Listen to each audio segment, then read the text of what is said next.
দুষ্ট রাক্ষস!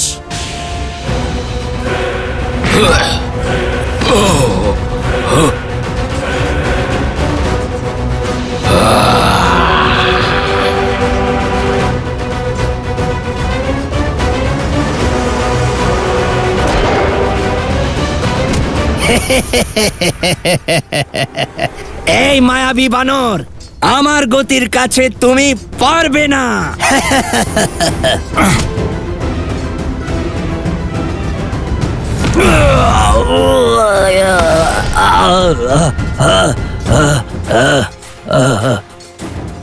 এই বানরের সাথে যুদ্ধ করা মানে মৃত্যুর সাথে মুখোমুখি হওয়া। ওর থেকে বাঁচতে হবে।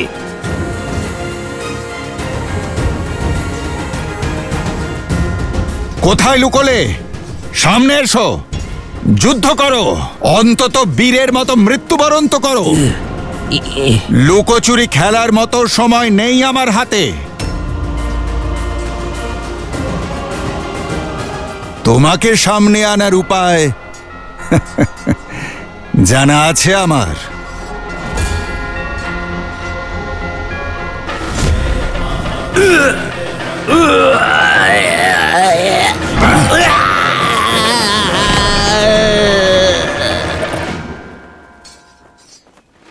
জয় শ্রীরাম।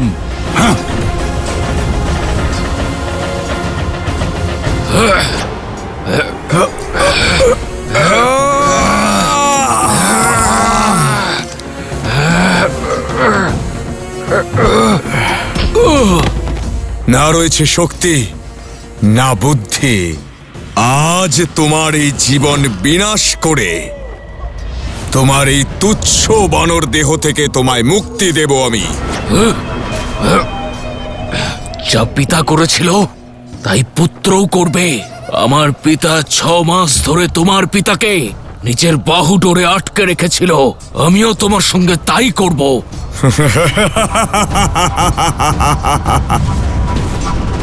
স্বপ্নেও ভেবো না পিতার প্রতিশোধ পুত্র নেবে।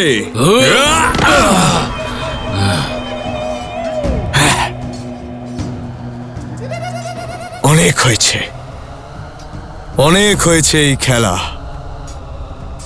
আর ইচ্ছে করছে না। এবার এটাকে সমাপ্ত করার সময় এসে গেছে। নিজের মৃত্যুর জন্য প্রস্তুত হয়ে নাও বানর।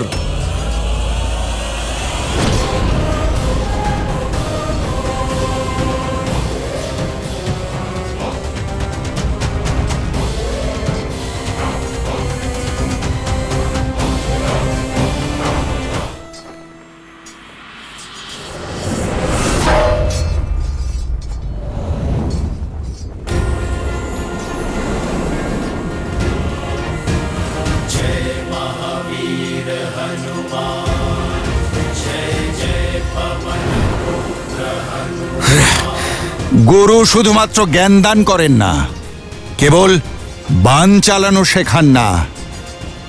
যদি প্রয়োজন পড়ে কবচ হয়ে সামনে এসেও দাঁড়ান।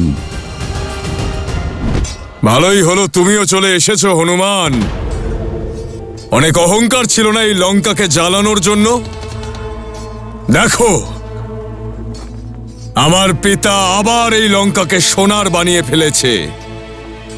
এখন আগের থেকে অনেক বেশি উজ্জ্বল এই লঙ্কা। যা ঘটে গেছে তার কথা বাদ দাও। মেঘনাদ, তুমি বর্তমানকে দেখো।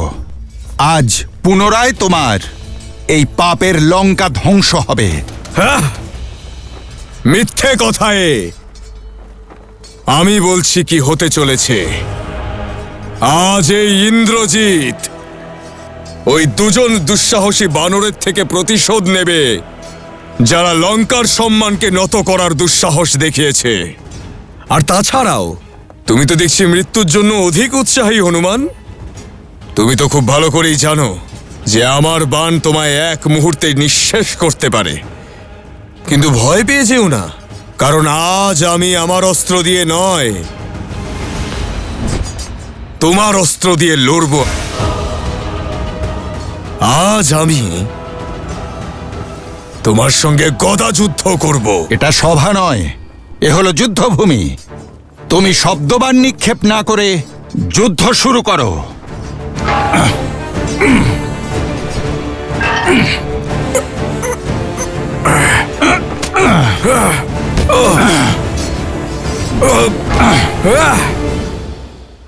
যুদ্ধ শক্তি দিয়ে নয়, রণনীতি দিয়েই জিততে হয় বানর।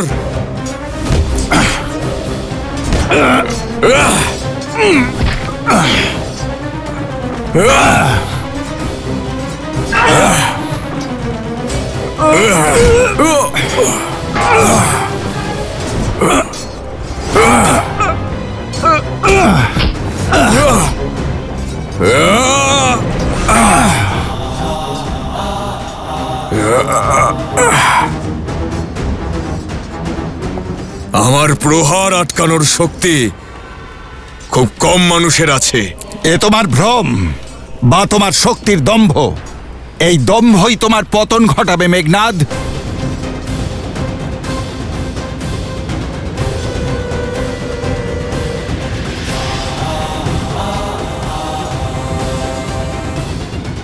ভ্রম তো তোমার ভাঙছে বানর। আগের বার তুমি ভাগ্যবান ছিলে, কিন্তু মনে রেখো, ভাগ্য সব সময় কারোর সঙ্গ দেয় না।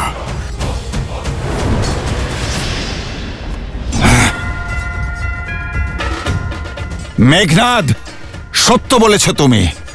ভাগ্য কেবল তাকেই সহায়তা করে যে তার যোগ্য হয়। আমার তো মনে হয়েছিল যে এই যুদ্ধ অত্যন্ত সহজ এবং একপাক্ষিক হবে, কিন্তু বাস্তবিকই তোমার সঙ্গে যুদ্ধ করে অত্যন্ত আনন্দ উপভোগ করছি আমি বানর। আনন্দ লাভ তো আমিও করছি যে আমি আমার প্রভু শ্রী রামচন্দ্রকে ন্যায় পাইয়ে দেবার জন্য যুদ্ধ করছি।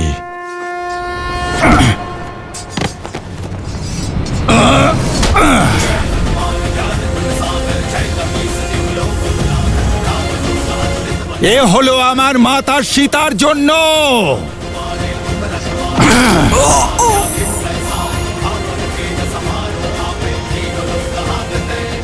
এটা অঙ্গদের পক্ষ থেকে।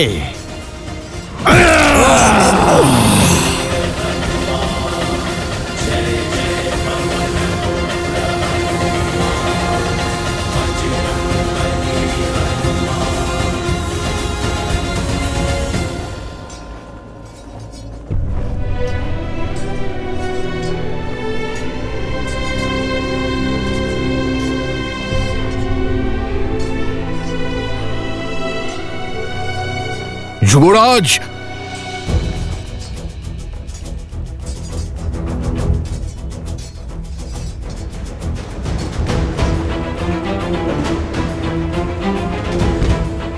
সৈনিক দ্রুত। জাম্বমান মশাই, অঙ্গদ, অপূর্ব যুদ্ধ করেছে আমার শিষ্য। এখন এর শুশ্রূষার প্রয়োজন। অবশ্যই হনুমান। মহারাজ, মহারাজ, হনুমান আর ইন্দ্রজিতের মধ্যে ভয়ঙ্কর যুদ্ধ হয়েছে। আর শুভ সংবাদ দিতে বিলম্ব করো না সুখ। বলো আমার মেঘনাদ কিভাবে মেরেছে ওই উদ্ধত বানরকে। মহারাজ, সংবাদ অশুভ মহারাজ। যুদ্ধভূমিতে যুবরাজ মূর্ছিত হয়ে পড়েছেন। মহারাজ, আমি তো শুধু আপনার আদেশ পালন করছিলাম মহারাজ।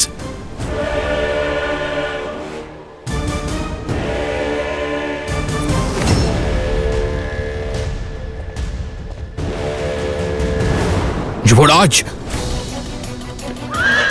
সৈনিক দ্রুত, আরো দ্রুত। মেঘনাদ, মেঘনাদ, পুত্র!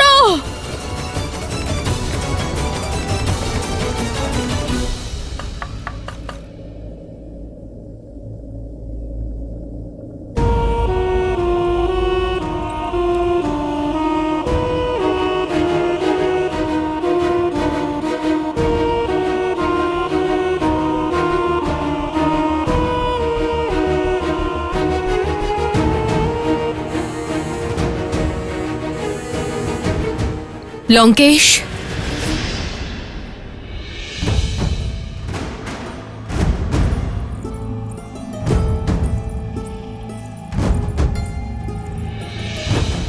পতি এবং লঙ্কাপতি উভয় রূপেই আপনি আমাকে হতাশ করেছেন। আমি তো শুধুমাত্র আপনার কাছে আমার পুত্রদের সুরক্ষাটুকু চেয়েছিলাম লঙ্কেশ। আমাকে সেটুকু দিতে পারলেন না, ঠেলে দিলেন আমার পুত্রকে মৃত্যুর মুখে। কবে বুঝবেন আপনি যে রাম কোনো সাধারণ মানুষ নন, সাক্ষাৎ শ্রী বিষ্ণুর মৌন অবতার? থাকো, মৌন থাকো মন্দোদরী। বন্ধ করো শত্রুর প্রশংসা করা। তুমি খুব ভালো করেই জানো লঙ্কায় শত্রুর প্রশংসা সব থেকে বড় অপরাধ। যে মূর্ছিত পড়ে আছে সে কোনো সাধারণ রাক্ষস নয়, সে আমার মেঘনাদ, ইন্দ্রজিৎ। সেই ইন্দ্রজিৎ যে দেবরাজ ইন্দ্রকে পরাজিত করেছে। অতি শীঘ্রই সুস্থ হয়ে উঠবে ও। কিন্তু তোমার এই ভ্রম আমি নিজে ভাঙব। কথা দিচ্ছি, মেঘনাদের চোখ খোলার পূর্বেই আমার চন্দ্রহাস দিয়ে রাম আর লক্ষণের মস্তক ছিন্ন করব। প্রহস্ত, আজ্ঞে মহারাজ। আমার রথ প্রস্তুত করো। বহু বর্ষ কেটে গেছে, এবার এই যুদ্ধভূমিতে রাবণ অবতীর্ণ হবে ওই বনবাসী আর তার মর্কট সেনাদের সংহার করতে।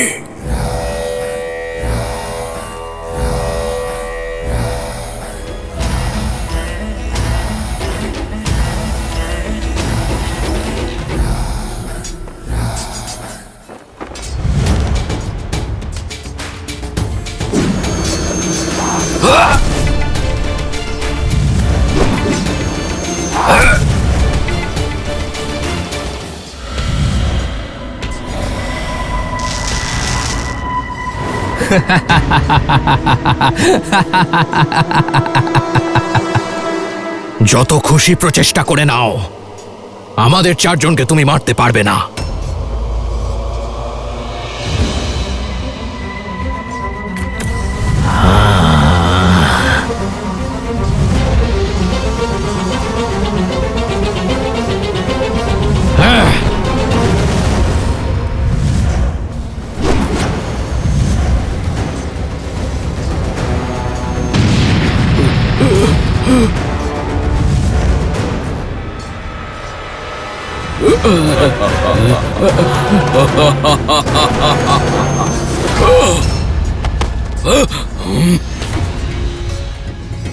তুমি আমার উপর প্রহার করছো? তুমি বাঁচবে না বানর।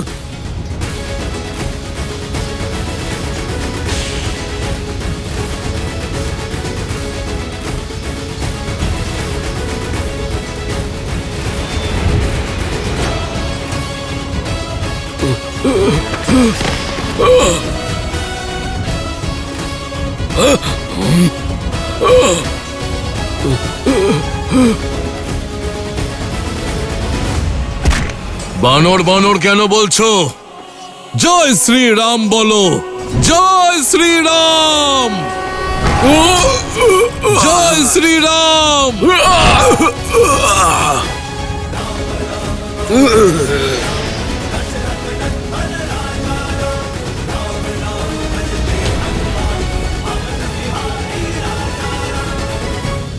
জয় শ্রীরাম।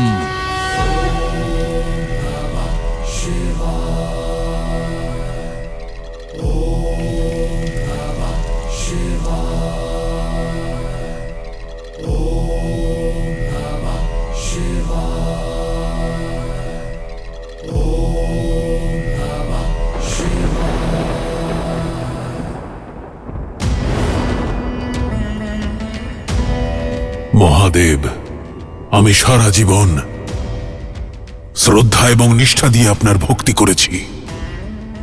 এখন সময় এসেছে আমার রাজ্য আর বংশকে শ্রদ্ধা জানানোর। যুদ্ধের শঙ্খনাদ হয়েছে, শত্রুরা লঙ্কার দুয়ারে। তাই আমাকে রাজার দায়িত্ব পালন করতে হবে।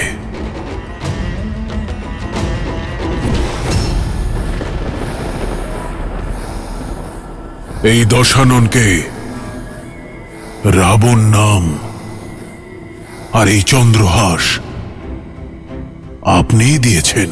এই চন্দ্রহাস দিয়ে আমি আমার অনেক শত্রুকে সংহার করেছি। আশীর্বাদ করুন যাতে নিজের কথা রাখতে পারি। মেঘনাদকে রাম আর লক্ষণের মস্তক উপহার দিতে পারি।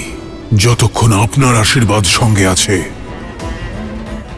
আমি কোনো শত্রুকেই ভয় পাই না। আশীর্বাদ করুন যেন রাবণের যুদ্ধের আরম্ভ রামের জীবনের সমাপ্তি ঘটায়।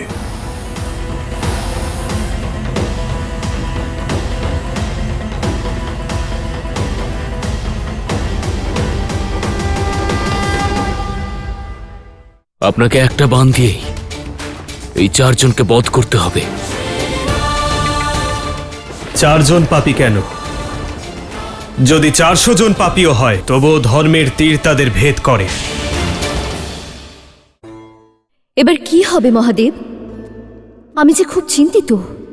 আপনার চিন্তিত হওয়া স্বাভাবিক দেবী। নারায়ণ এই মুহূর্তে নররূপে মনুষ্যত্বের সীমার মধ্যে আবদ্ধ, আর আমার দৈব চন্দ্রহাসের শক্তি অপরিসীম।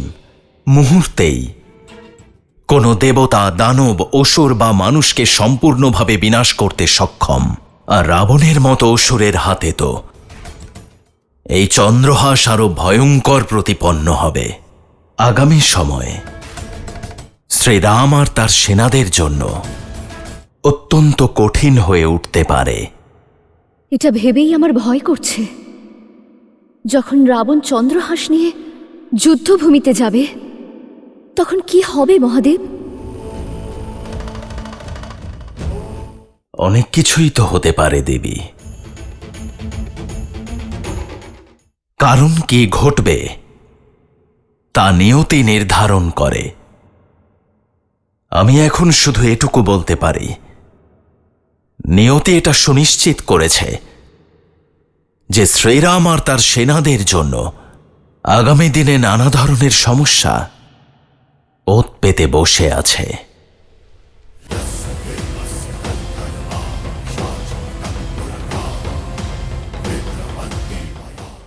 যে আমাদের সাথে লড়াই করতে পারছে না সে লঙ্কেশের বিরুদ্ধে টিকবে কিভাবে?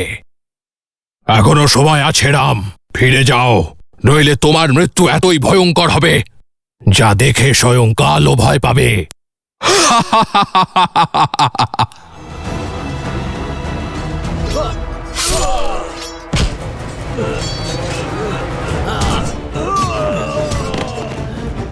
বিভীষণ, আপনি যান, প্রভুর সহায়তা করুন, আমি দেখছি এদের।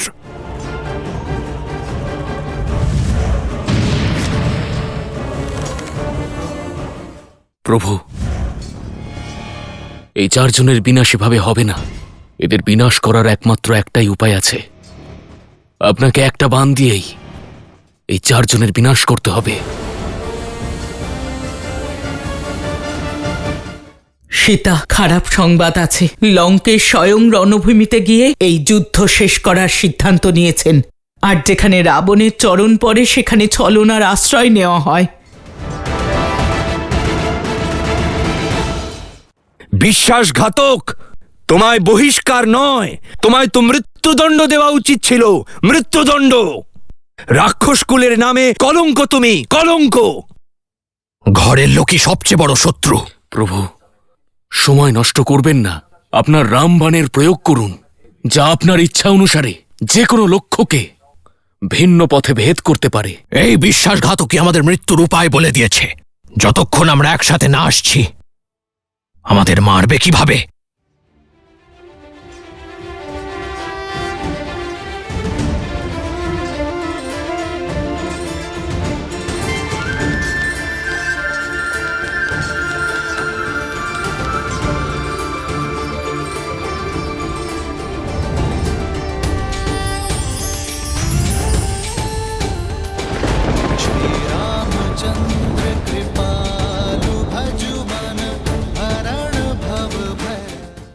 চারজন পাপী কেন, যদি 400 জন পাপীও থাকে তবুও ধর্মের তীর তাদের বিদ্ধ করবেই। হর হর মহাদেব।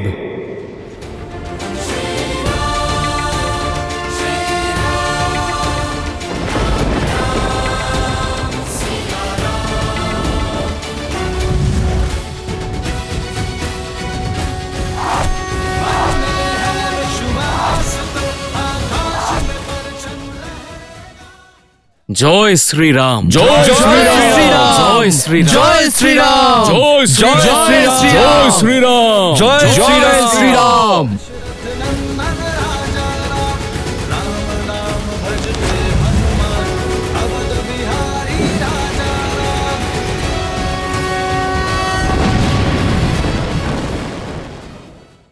বানর বীরেরা, লঙ্কার দ্বার খুলে গেছে তোমাদের সকলের জন্য। জয় শ্রীরাম, জয় শ্রীরাম, জয় শ্রীরাম। সীতা, খারাপ সংবাদ আছে। লঙ্কেশ স্বয়ং রণভূমিতে গিয়ে এই যুদ্ধ শেষ করার সিদ্ধান্ত নিয়েছেন। আর যেখানে রাবণের চরণ পড়ে সেখানে ছলনার আশ্রয় নেওয়া হয়।